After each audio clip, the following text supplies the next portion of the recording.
Hey guys, I'm Alex, and today we will be discussing the topic of eating disorder treatment, specifically the effectiveness of day hospital treatment for eating disorders. Among peer-reviewed articles, we also have the help from McGill student Ivana DeLeo, who is a psychology major currently working at the Douglas Hospital while completing her dissertation, as well as a former day treatment patient by the name of Deborah. I hope that this will give us a well-rounded presentation using a bunch of different types of views. So I suppose we'll see. According to the International Journal of Eating Disorders, approximately 30 million people in the US are currently suffering from some form of eating disorder. Bearing that in mind, the Douglas is the only publicly funded institution in all of Quebec to treat eating disorder patients.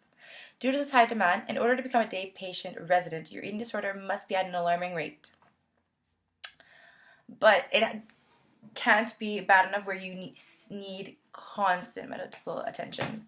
It's basically the middle child for hospital treatment. For a little background knowledge, day treatment is a 4-day-a-week program starting at 9:30 a.m. that goes until 5:30 p.m.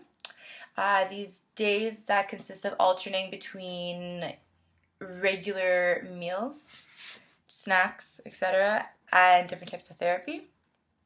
You will be served one meal and 2 snacks. Patients can be in this program for approximately 12 to 16 weeks, depending on your weight. Essentially, will determine how long your stay is. You see a psychologist daily, as well as attend group therapy. A psychiatrist is seen weekly, and you're away weekly. If you've lost too much weight or you haven't gained enough weight, you are given a strike. 3 strikes and you're out of the program. To either a higher or lower level of care. There are only 15 spots in this program available. So you can see that there's a lot of pressure that goes either way. This program gives you a lot of therapy access and supervision while allowing you to go home and practice what you've learned in therapy. This program gives you a lot of therapy access and supervision while allowing you to go home and practice what you've learned on weekends and at home. You're taught healthy coping mechanisms, normal portion sizes, and not to fear food. You're taught how to eat properly. Example, the difference between good and bad carbs, sugars, and how they really affect your body, allowing you to really understand what food does and how it really affects your body rather than fearing it. Deborah explains that this is one of the most beneficial parts of therapy, as it teaches you to make friends with the food and helps girls understand their bodies and how it works. Ivana adds to the statement by explaining that the girls that are taught to keep a food journal, writing down everything that's eaten, at what time it was eaten, and why it was eaten, meaning like what thoughts you had prior or after eating. They are to further explain how they were feeling as they were eating, as well as what they were doing before and after. This allows both patients and the psychologist to understand the type of relationship the patient has with food and or how to normalize it, if you will. This can be helpful both mentally and physically. A big problem with this type of program is that a lot of girls in there actually need 24-hour supervision, as they meet all the requirements for inpatient care, yet there's no room for it. There's nobody to watch you once you get home, and some girls need that structure while they're adjusting themselves to this new lifestyle. One of the most detrimental parts of this type of therapy is the interaction with the other girls, which is often triggering. You make very strong connections with these girls you see every day, and these girls are struggling with the same issues that only you two can understand, And you do one of 3 things. You either encourage each other to do better, swap tips and tricks, essentially encouraging each other to do worse, or you compete. There's a huge level of competition among the girls who are even your friends. Everyone wants to be the skinniest, the sickest, or have once been the sickest and is now the best at recovery.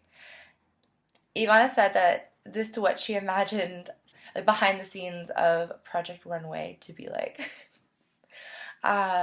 We see examples of this in Wasted when Myra is away at boarding school.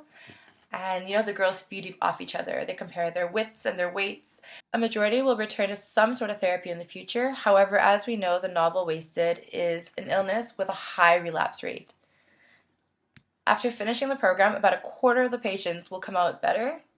Approximately half will improve, learning new tools to cope, and about a quarter will get worse and end up in inpatient treatment, which is essentially 24-hour hospital stay. Deborah was one of 5 girls to be admitted to inpatient treatment after day hospital session had wrapped up. A month after being released, a girl she got really close to ended up back in the hospital, and unfortunately, her heart was too weak to carry on after all the brutality she put her body through. At the age of 20, Deborah faced her own mortality and decided that after 7 years, she would try once and for all to rid herself of this illness.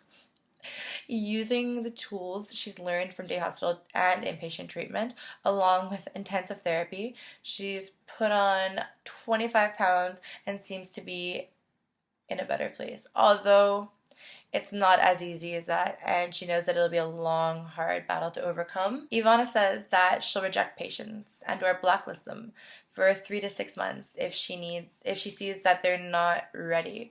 She's witnessed girls on the edge, and will turn them away because, as she quotes, if you don't even have the motivation to get out of bed or show up to therapy and attempt to heal yourself, you're not ready yet. By coming here, it's a waste of everyone's time, including mine and yours. They need to reach a point of that, holy crap, I need a lifestyle change, no matter what the cost of a mentality. Otherwise, it's an endless cycle you'll fall yourself back into. Which pretty much wraps up this oral, I suppose. I would like to share with you a couple of my own conclusions after doing all this research.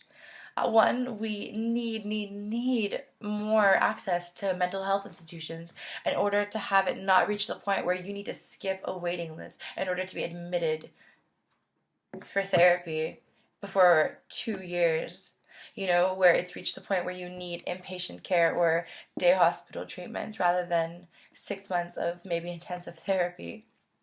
And 2, day hospital treatment can be very beneficial or quite toxic depending on your mentality. So it really depends on what mentality you do go in with, because that'll really determine your healing process and what you will take from the tools that you were given. Therapy is only as powerful as you allow it to be, and essentially you're in control of your own future.